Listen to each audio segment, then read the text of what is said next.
bit about the world of the ibis and about the world that you've created in Flood of Fire.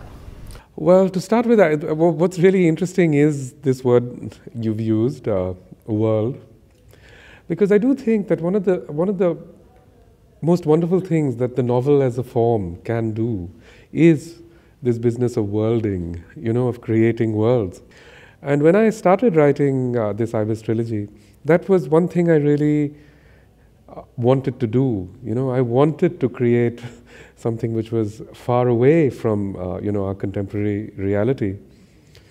A world in which there were different sorts of languages, in which even English sounded different, in which everything that you saw was particular to itself.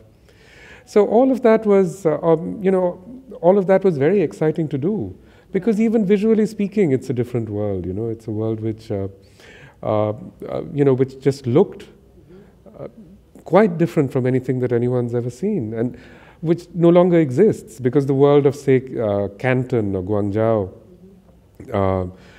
it had its own very, very specific sort of appearance, But there's so little military history about this war, which you have called the secret birth of capitalism. Capitalism's guilty secret. Yes. Were you surprised as to how little has been written about the Opium Wars? It's not that very little has been written about the Opium Wars as such. A lot. There are several books about it, and one history was published quite recently. It's just called The Opium Wars by Julia Lovell. It's a good book. I think what I would say, there are two things there which are actually sort of weirdly absent even in the books that you read about the Opium War, such books as there are. You'll see that India almost never figures. In the telling of that story, India is almost completely absent. Yet, this war was about an Indian commodity that was being produced in India. This war was largely financed by Indian merchants. The supply and transport ships were provided by Indian merchants. And actually, if you look at the names of the supply and transport ships, it's like they have names like Faizi, Ahmed, and all this, It's so interesting, The other thing you said, Amitav, at that Habitat interaction was that we often fail to realize just how much of a military enterprise the Raj was. The Raj was nothing but a military enterprise. I don't know what, this is the strange thing. Somehow, the British left us in this world where we thought it was all about gin and tonic and Jane Austen, It was basically about the war machine. It was entirely about the war machine.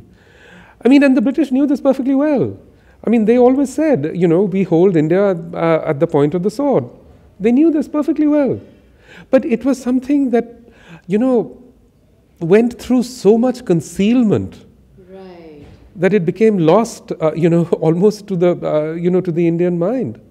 But, So you mean that the main interest was basically drafting in as many soldiers as they could from as many parts of India as they could? No. They were very careful in the ways in which they took in soldiers. Especially after the mutiny, they became very, very careful. Right. So this is one of the great ironies, of the British colonial presence. Right. That in the critical years of empire, when they were building the empire, which is essentially between, about 1740 to 1857, their fighting men came entirely from Bihar and Tamil Nadu. Tamil Nadu, of course. There were Tamils and Biharis. So their whole colonial enterprise was won for them by Tamils and Biharis. But after 1857, when they were progressively in the thrall of this racial ideology of martial races and so on, especially after 1857, they completely destroyed Bihar. And they actively destroyed Bihar. Actively, they sowed, in a sense, metaphorically speaking, they sowed it with salt. What they did to Bihar, it's actually kind of unbelievable, Because until that point, essentially the British colonial enterprise had been sustained by Bihari soldiers. But after 1857, they never again took any soldiers from Bihar.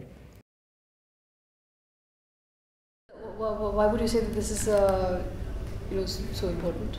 On the British side, it was led by the person who would become the single most important figure in British history, if you ask me, the future Duke of Wellington, Arthur Wellesley. Led by Duke of Wellington? Yes. And you know, towards the end of his life, someone asked the Duke of Wellington, which was your most important battle? And he didn't say Waterloo. He said Assaye. Really? Yes. Because, you know, at that point, the Maratha alliance, which was led by the Sindhyas and the Raja of Berar, I refer to Assaye a lot in this book because I'm trying to restore it to historical memory. The Sindhyas came within a whisker of defeating the British. Within a whisker. And if they had actually prevailed, the picture of the subcontinent today would be completely different. Of course, absolutely. You know? So sometimes these things are actually completely contingent. Yeah. And the only reason that they didn't prevail is because they were betrayed by the Naga sadhus. By the Naga sadhus? Yes. Yes. Yeah, right, because they were also warriors. Yes, and in fact, in the early modern period, Naga sadhu, what's the story there? it was some very complicated thing. You see, the British were very close to the Naga sadhus. Oh, really? The British used the Naga sadhus constantly in their Oh, as fighters?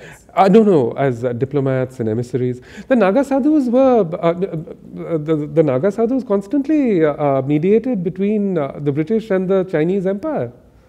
They were constantly traveling into China, taking messages for the British. The naked sadhus? That's right. Yes. Axe smeared and all? Yes. They were. They may be ash smeared and everything, but they were very important. They were. You know, in a military sense, they were very important to early modern India. So even in the Mughal period, they were constantly allying and, you know, with Akbar and so on. The other thing that of course, and I'm sure everybody's going to ask you this, is just the level of your research. I mean, from the food to the furniture to the...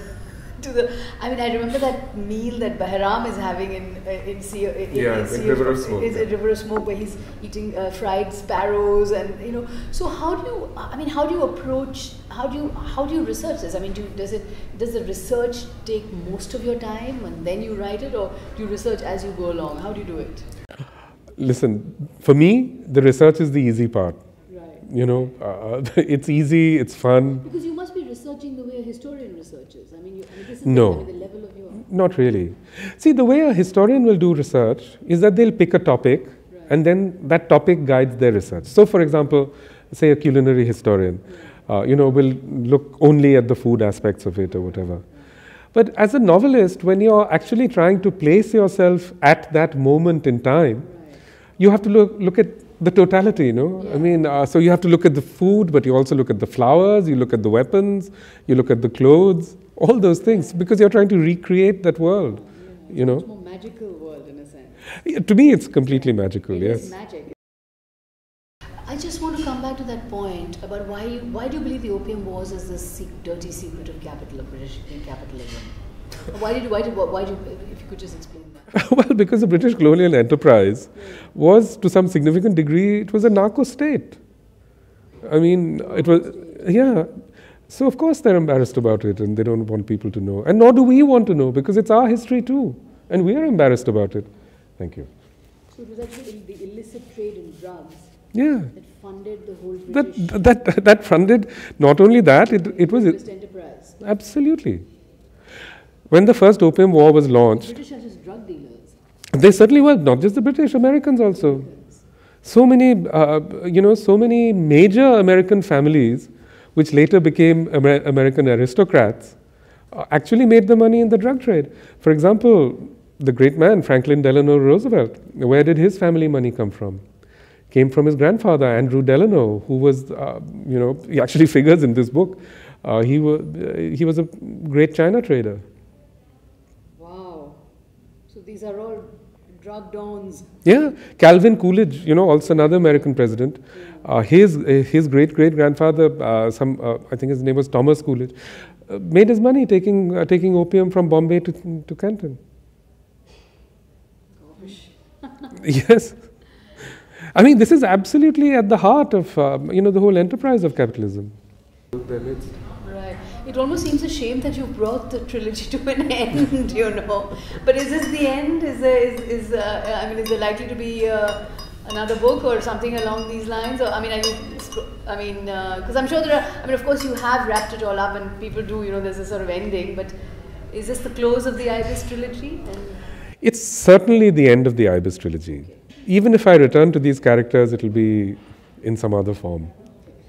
So, because I feel that the books have found their perfect shape, and I never want to do anything that would disturb that shape. How long has it taken you to write these 3 books? It's taken a little more than 10 years.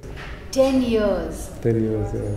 But you've written other books in between? No, just this. For the last 10 years? I've written, I used to do even journalism before. I stopped all of that. And I've done just this. Oh, so it must have been intellectually draining, challenging. What's been the most challenging experience? It was incredibly challenging. Especially this last book was, at times I thought I was mad to have undertaken it.